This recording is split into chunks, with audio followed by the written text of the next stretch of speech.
Can you pull up the tweet about Butch Jones complains about the lack of attendance? It's a video. Do you mind me playing the video for a second? Do you will that work? I'm open to what you believe we should All right, do let's here. see how this goes. Sometimes I can be a boomer with technology, so A let's see how boomer this one goes. means yes. A baby boomer, yes. All right, so let's Yes. see. Tell me if the sound is okay. Slightly older than me. Yeah. Thank the fans that did show up today with beautiful weather. I'd like to thank them for coming. We need to do something. I'm going to challenge our student body. We got a team that's won 5 out of 7. We represent Arkansas State. We need to start making Centennial Bank Stadium a home field advantage. And I'm very grateful for the people that come out today. Grateful for everything that they do for our program, but we need to get more people in the stands. This is a community team. It starts with our student body, so I don't know if I have to walk across campus and continue to meet, but that's why you go to college as part of the collegiate experience, to be a part of it, and it was unacceptable today. He called the fan support unacceptable. Okay, but let me ask you this: what is the final death knell of a coach? Is it when he's asking for people to show up? I'll tell you what I think it is. Is it it's been leaked that this record won't be good enough? That's a bad one. I've written that one. Okay, so it's sources are highly considering the thought of replacing blank. That's a pretty strong one. But when you get to the point where you're going to the meeting, you're saying, please show up. I understand that I'm not likable. My team's not very good, but it's made a little bit of a run here lately. And 5 of 7. Think about where you're at, which isn't too good. That's his favorite, too, is to tell the fan bases that be realistic. You're not that good. Like you would tell your wife, hey, I like you, honey. You look good. It's Friday night. I mean, deep down, you're not that good looking, but here we go. Basically what you're telling a fan base. You did your best. You bought at the right store, but, it is. He is the weirdest individual. I can't believe he is actually a part of Tennessee football. That's the one of the group that I still shake my head between Dooley and the whole group. The nerve of him. In year 3, by the way, this is year 3 when he inherited a team that had a winning record the year before. And in year 3, he's like, hey guys, we've won 5 and 7. By the way, they're 1 game above 500. So they're 5 and 4. Okay. So the way Butch sells that, we won 5 of 7. Well, okay. You won 5 and 9. You got to count the whole season. Okay. And so the nerve of him to sell it. And you're right, dude. One, I'm going to go on a soapbox here real quick. It is never a fan's fault for not showing up for games. Okay. I'm sorry. It is your fault for not giving them something to show up for. Okay. And that is one of the things that grates me. And they do this in sports more than they do it anywhere else, Dave. Sports owners, it's the biggest scam in professional sports where owners they'll field a crappy product and they'll say, if you're really loyal to the team, you'll show up no matter what. Well, Dave, if your local business, and you have a lot of endorsements here. We love them. But if a local business had a bad product, they would never say, come buy my product out of loyalty to me, even if it sucks. Okay. And I mean, but somehow sports coaches and leagues can get away with saying that and fans eat it up. And no, you shouldn't support a team when you're losing. If they won't give you a good product, don't show up.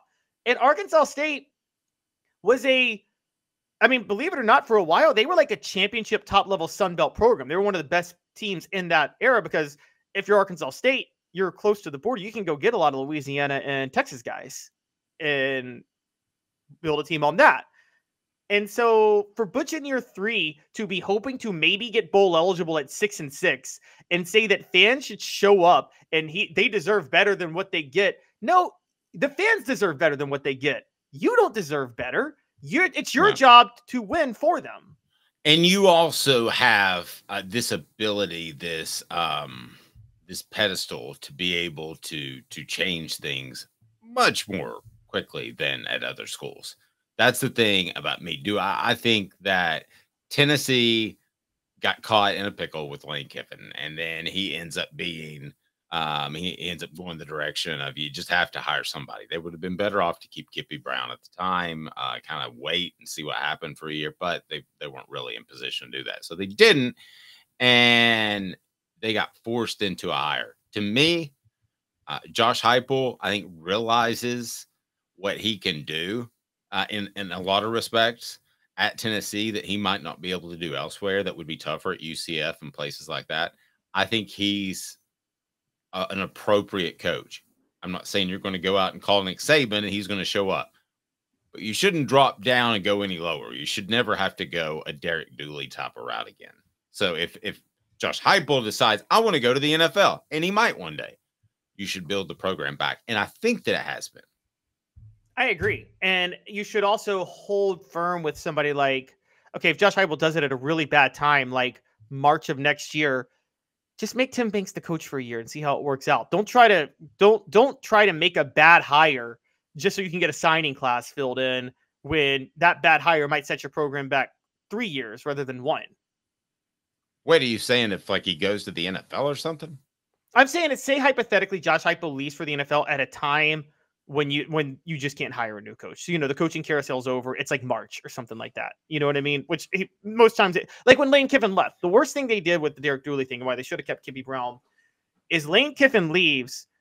Whatever damage is done by Lane Kiffin leaving, whatever damage might be done by sticking with Kippy Brown, you would do more damage by making the wrong hire, which they inevitably made the wrong hire. Because you're talking about 1 year setback versus a 3-year setback. Because any hire you make is going to naturally get 3 years. I completely agree, especially when the NFL, when would they be making that hire? They might make that hire in late February, honestly. With the season now going 17. Okay, just for the record, I want people to know. I mean, this discussion went this way. I'm not reporting, nor do I think that anybody's making a strong run at Josh Heupel. I've always thought that somebody in the NFL will at one point, but you got to see more success now. He's not close to that point, but I think he'll have that option at some point if he wants to. I think so too. By the way, speaking of Tennessee coaches, you do know, Dave, when you weren't covering Tennessee, you'll love this. In the 1920s, Caleb's the only guy that goes back and he'll say, when you weren't covering Tennessee football in the 20s. No, the 2010s, the 27, the Jeremy Pruitt era. Yes. The bullet head era, as you say. Yeah, bullet head. Bullet head, and now I'm going to take it from you because it's such a good nickname for him because I can't not see a bullet like the way his head looks, honestly.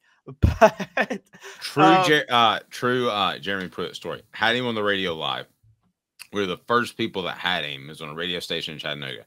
This was right after he had just done the announcement and the press conference, and he said, 15 million times. You ask him just, how's morale? How's it going? It's just like an opening sort of, he goes, all right, eat. And like every time that he was about to say, all right, because that was his crutch, his face would kind of contort, like he had rebooted for a second or frozen up. And it must have happened 28 times in the course of a 12-minute interview because he didn't want to say I anymore. He had been taught not to. So he was rebooting every single time. I could definitely see that. It was fantastic. I'm not exaggerating whatsoever. It was awesome. Well, that year, Pruitt came out and lashed out at Tennessee fans for not showing up for the spring game. And he's like, we need support at the spring game. Why do you need support at the spring game? Just stop, okay? That was so annoying. And then a year later, one of the most egregious things done was, remember when Fulmer nixed interviews for the Big Orange Caravan and said coaches aren't going to be going across doing the Big Orange Caravan this year? And he said, what we'll have is we're going to have the cheerleaders and the mascot go, and you can take pictures and celebrate and stuff like that. I'm like, that's not why people show up for the Big Orange Caravan. Yeah, it hasn't done well lately. Tickets see a little steep just to go get some almost underage women to sign your ticket. That doesn't, and a guy dressed up in a big smoky outfit. Yes. And there's no coaches there. Anybody going to that thing anymore? No, it was an embarrassment. It was an embarrassment that Fulmer did that, quite honestly. And they tried to act like and they said it was going to be a more interactive Are we sure experience. That was Fulmer? That was Fulmer. That was Fulmer's decision. Was that a COVID thing? Is that? No, this was 2019. This was May of 2019. This was Fulmer's decision. See, that's so Philip, because if he'd have waited a year, blame it on COVID, and then it goes away and you don't catch the heat for it. I agree, but that's very true. But yeah, no, he nixed it that year. And I always wonder, what were they hiding that they nixed the Big Orange Caravan that year? You know what I mean? There was something they were hiding that they didn't want fans asking, and I don't know what it was, but it was very. What would you ask Jeremy Pruitt? I mean, if those things, how much are you cheating? Is that what?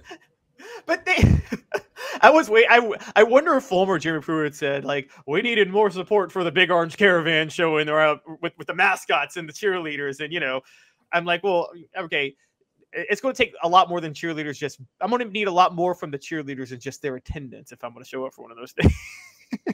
Hero Group Security Solutions, leadership experience, specialization, addressing problems through unique mission-specific mitigation techniques, also making your children safer one school at a time. Reach out to them about your workplace or your children's school. It's heraldgrp.com, heraldgrp.com. It's right down below.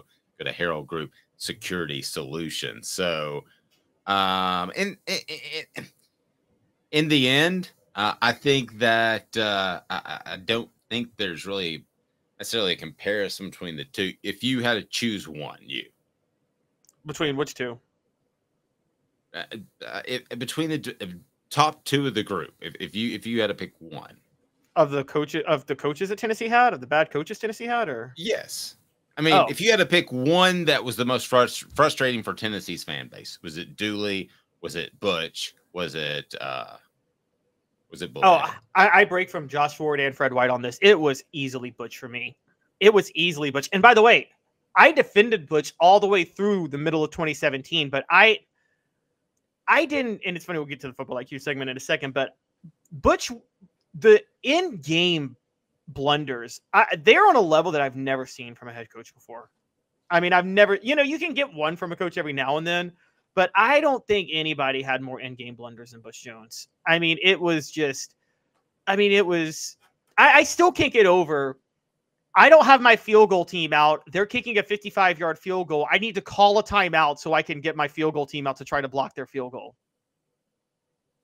You know, the one people say, if you could ask a question at a press conference and somebody had to answer it honestly, what my answer is most of the time? What? Honestly. And I'd use coach because they usually like that, so it would endear me to them. I don't like calling them coach, but I would do it this one particular. Coach, do you feel overwhelmed? And they have to answer it honestly, so it's like liar, liar with Jim Carrey, and he has it. Do you feel a little overwhelmed, like right after a game? That would be the greatest question ever.